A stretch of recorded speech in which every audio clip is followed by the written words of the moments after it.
Hello again, this is Mr. Zalise from AQR, Advanced Quantitative Reasoning. And in this case, we have something going on with the cool tool. We're doing something a little bit further. We have Vanessa. She has clients, and her client's name is Ronnie, and wants to save for retirement. He wants $2 million by the end of his retirement.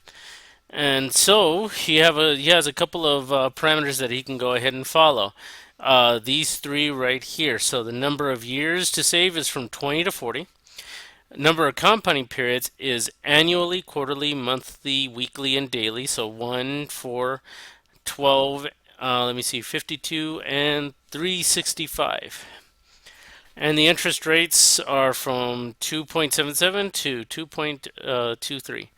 So Ronnie wants to know the effect of the variables on the present value. Select the variable and use the following steps to complete the table before. So these are very important things right here.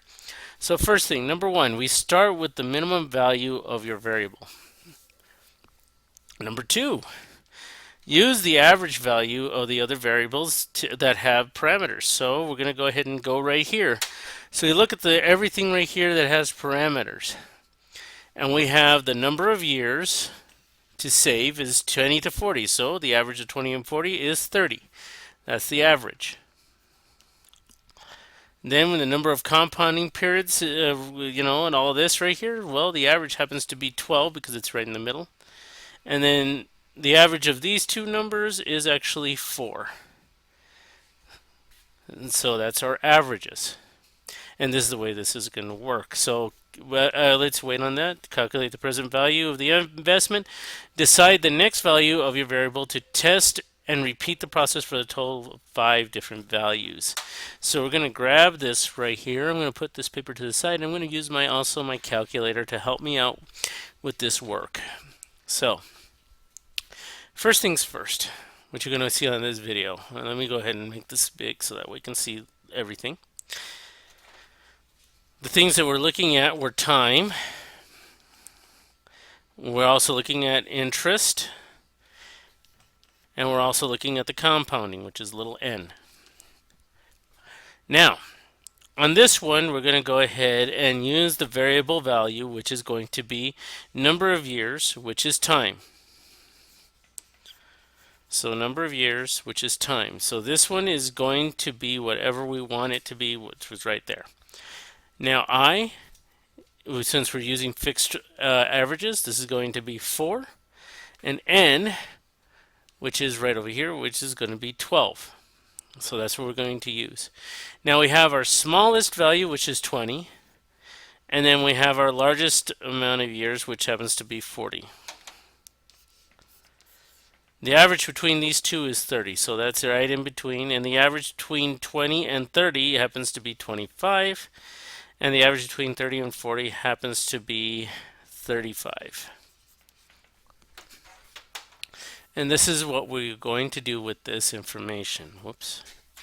Doesn't work unless I do it from the actual computer. Alright. Again, we're going to go to the TVM calculator. There it is, TVM solver.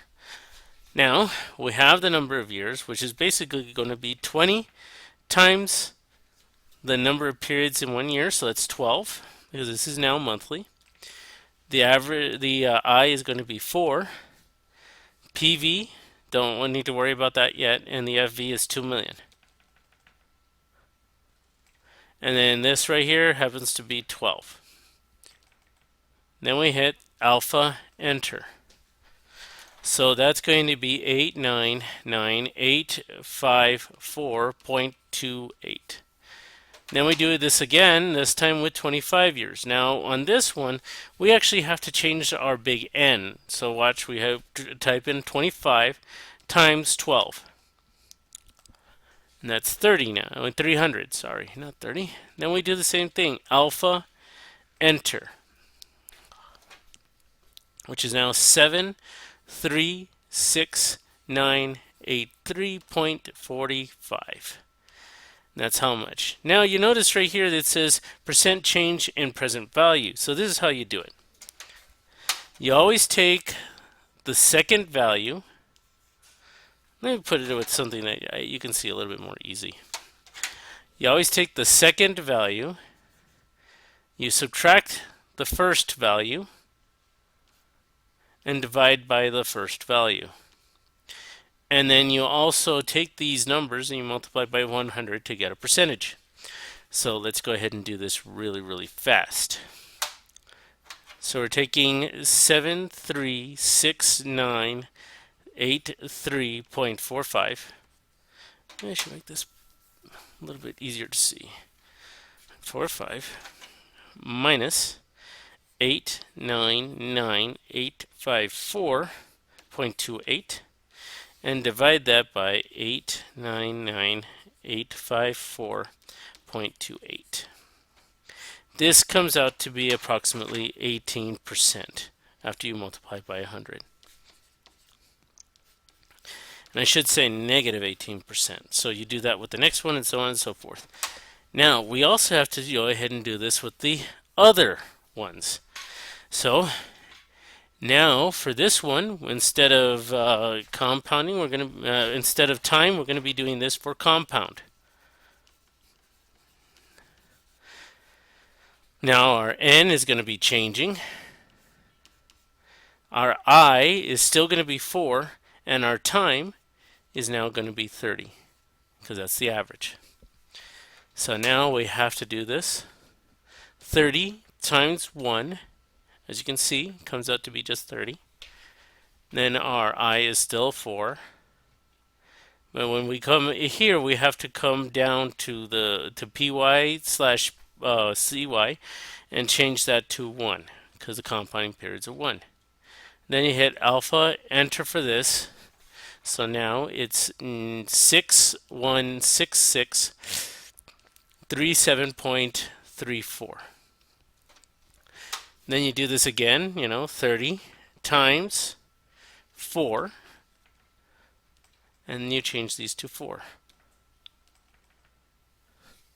And you go back up to PV and hit alpha, enter. So now that is 605989.56. You do the math with these two. 605989.56 minus 616637.34 and divide that by 616637.34, and that comes out to be 1.7% negative. Let me just make sure. I think that's right. And I am. Okay. The last one, we're doing this with interest. How I did this was the same kind of thing. Let's see. Now your n is equal to, 12. Your I is going to be changing. That's going to be changing. And then your time is going to stick at 30. And this one's actually a little bit easier than the other ones, because once you change n, you don't need to change it again. So 30 times 12. These two are going to be 12. And you just need to change your interest. 2.77. And then do alpha, enter on that. So now this is 872,061.63. And then you do the same thing for the next one, which is 3.385. Alpha, enter. 725,478.94. You do that, subtract the first number, and then you subtract the second number from the first number, and then divide by the first number. And so that comes out to be approximately negative 16%.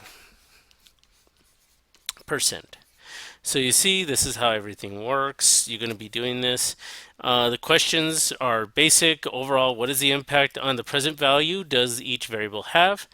Reflection of all the variables, which seems to have the greatest effect on lowering the present value of Ronnie's investment. Explain the reasoning. All right, I'll see you guys later.